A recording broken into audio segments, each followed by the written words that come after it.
to Take It Up with Jessica Lee. I have the CEO of Servion Global Solutions with me, Laurent Philonenko. How are you, Laurent? Good, Jessica. Thanks for having me.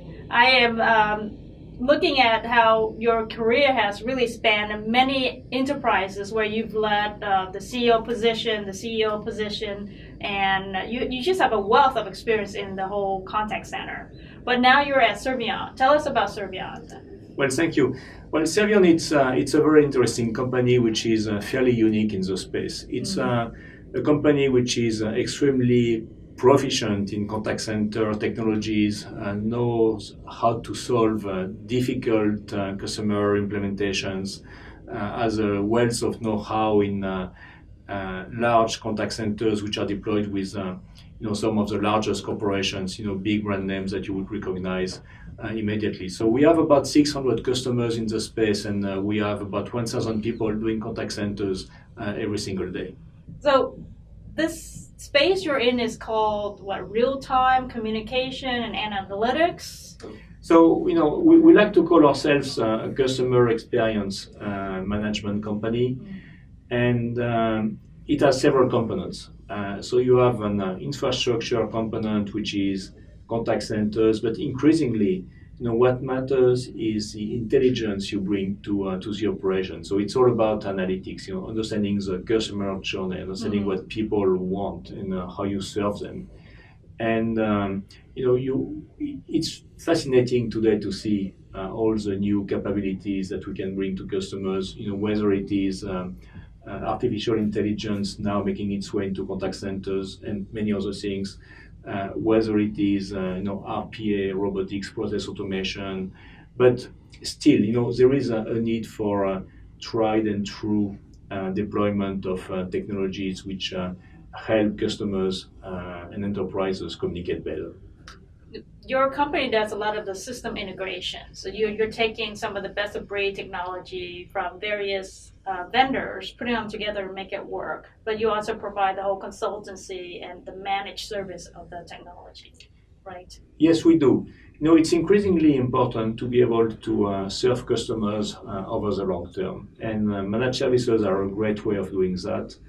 And you have a stake in the game. You need to perform, you need to deliver, and you are paid on essentially on the results. Because if you don't do a good job, then your subscription is not going to be renewed. So there is a lot of incentives these days to consider managed services models, both for customers and for ourselves. For customers, they want to really focus more on what their business is, right, as opposed to the technology layers, and we are happy to do that for them. That's your expertise. And that is our expertise.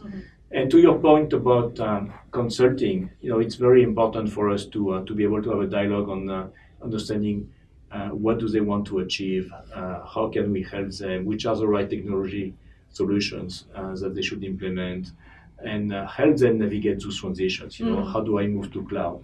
How do I start embedding artificial intelligence? All those things that we need to work on with them. I think there's a lot of silos in different departments and their function. So maybe you can share with us how you're able to help break down the silos and provide greater value. Yeah, silos traditionally have existed because our customers' organizations are segmented, and what happens is data don't always circulate or are aggregated as they could be or should be, and so we help them with that. So this is why increasingly a lot of the work we do has to do with analytics. How do you gather data in the same place to make sense of what's going on between the enterprise and customers? So, for example, a company that has marketing campaigns going on, and then they have customer support teams making phone calls. How do you help those two? Yeah, no, that's a great question, and it's historically this has been two different worlds.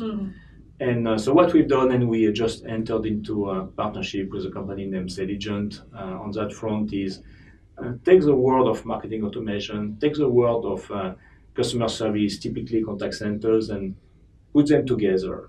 And what you can do now, you can have a complete end-to-end view of the customer. So if I am calling you because I have an issue with a product I bought, you will know that you sent me a mailer the day before and how I responded or not. So you can, based on a better understanding of the customer, take better action because you have more intelligence, you can be more relevant, and you can understand better simply what to do and how to process and understand me better. So this is very fertile ground for a lot of productivity for our customers, Yes. and there is going to be a lot of innovation in the space. But it is well established that upselling is more economical than finding a new customer. Yes. So if you can put both together, you really have a very, very compelling proposition. Yeah, because when you were saying that marketing and customer support, I'm thinking, oh, that's the customer success function now. The people who are managing existing clients have to try to upsell and cross-sell, and often they use the drip marketing as tech touch, they call it. So that is a marketing function, right? Promoting new services or solutions to then cross-sell and upsell, or increasing that value with the client so they will renew the contract every month. And to your point about, I don't know if we should call that silos or not, but traditionally, contact centers have been driven from the CIOs and telecom organizations. Digital marketing has very often been driven from marketing executives, and now if you put those two teams together, you can really do very interesting things. So it's again what we are looking at from an integration point of view. It's an example of things we're doing. It's not the only one, of course. Right. And you specialize in the phone calls and the text messaging, the chat? So in terms of what we do, so systems integrations, we take solutions from several vendors, including our own IP, put that together for the customer and deliver what they want. In terms of our own intellectual property, which exists under the Acheon brand, what we do is campaign management and analytics. Yes, we are very, very strong on voice and text. We can do email as well, but on email we don't have the sophistication of the true marketing automation companies, which is why we partner with somebody like Servion. Right. We are much stronger than they are on voice. They are stronger than we are on email, for example. At some simple level. Right. So good partnership. That is a good makes partnership. Sense. Yeah. The customers get more value out of that. Okay. I'm impressed with your career history because your career journey is you came from Paris to America, and you've been at some of the very big companies, like you were the CEO and CEO of Genesis, and you were at Cisco, and you were at Avaya. So tell us a little bit how the whole industry has evolved and where you see it's going. Yeah, I was fortunate to have the opportunity to have very interesting roles in different contexts, and the thing is, we live in a world of constant change in technology, so you have to adapt. Not only your company but yourself. So in my case, it was having different roles from oscillating between the business side and the technology side of things. By training, I'm a hard science guy, so I'm interested into the technology and what it can do and understanding how to apply it. But fundamentally, the industry is changing from more than one perspective. First of all, we are seeing cloud disrupting the business and delivery models. That is number one. That is a trend. It's not going to go away, and it has some very interesting possibilities. So helping customers understand what does that mean to be on-premise or in the cloud or both, and what is their roadmap, it's very important. Second, we are seeing changes in how people transact. No, I was reading something I wrote in 2001 about what the future would be in 2020 for contact centers. I can tell you in 2001, nobody knew that the iPhone would exist and what the impact would be on mobility. Right. But the impact of those devices on our experience has been absolutely dramatic.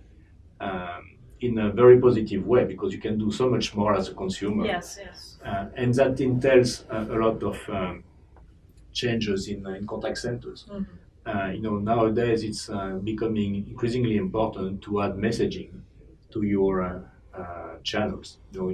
Channels tended to be voice and then email and then text, which is a form of messaging, and now you have Apple Business Chat and you have WhatsApp, and in China, WeChat is the predominant channel for everything. Right. That's how people talk, but that's how people pay, that's how people do customer service. So you have all those changes which are happening, and then you have areas like, broadly speaking, artificial intelligence, where you're seeing a lot of changes as well. So for a long time, the way to access contact center has been through the IVR. Press 1 for this, press 2 for that, and it serves a purpose which is called deflection, and it does that really well. If you look at banks or a lot of other companies have been able to automate a lot of transactions and hence and routing.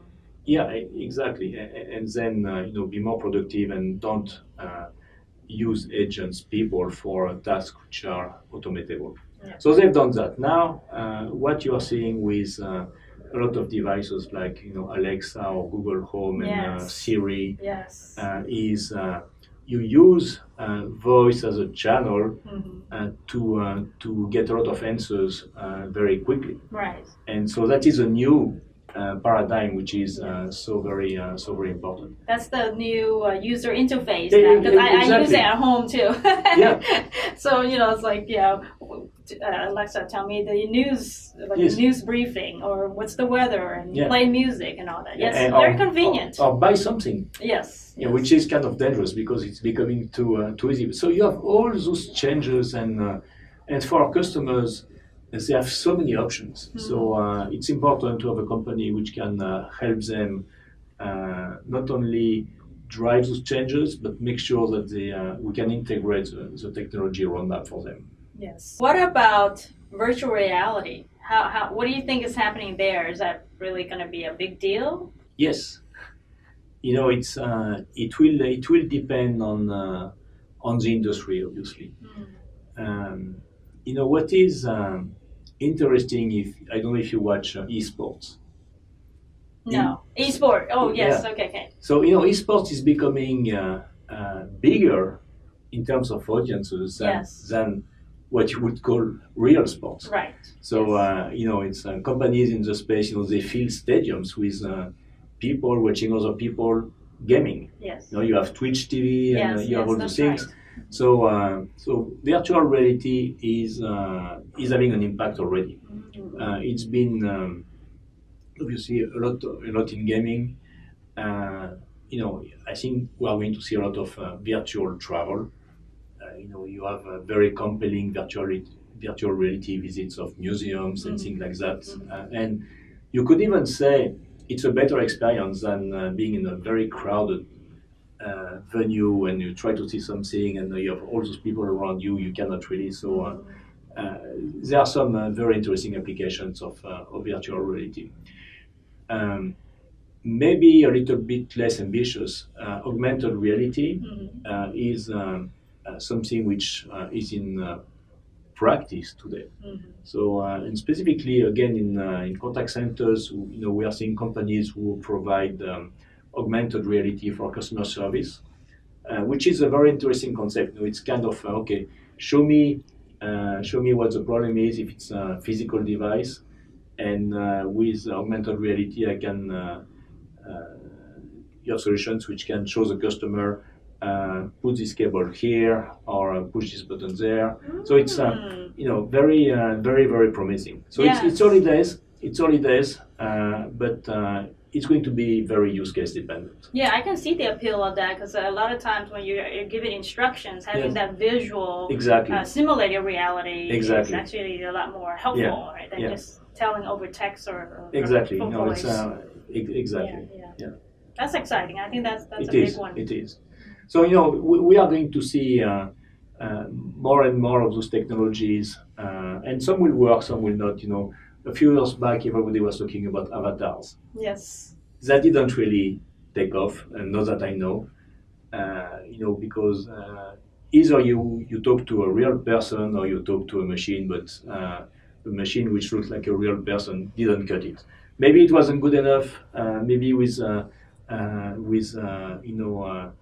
new advances in speech and higher definition video and faster simulation, maybe we'll get there, but so far it's not been a great use case. All right, well, excellent. Well, it's been a very interesting conversation, Laurent. Thank you so much. Thank you for being here and sharing your thoughts, your perspective, and we look forward to hearing a lot more success from you. Thank you so much.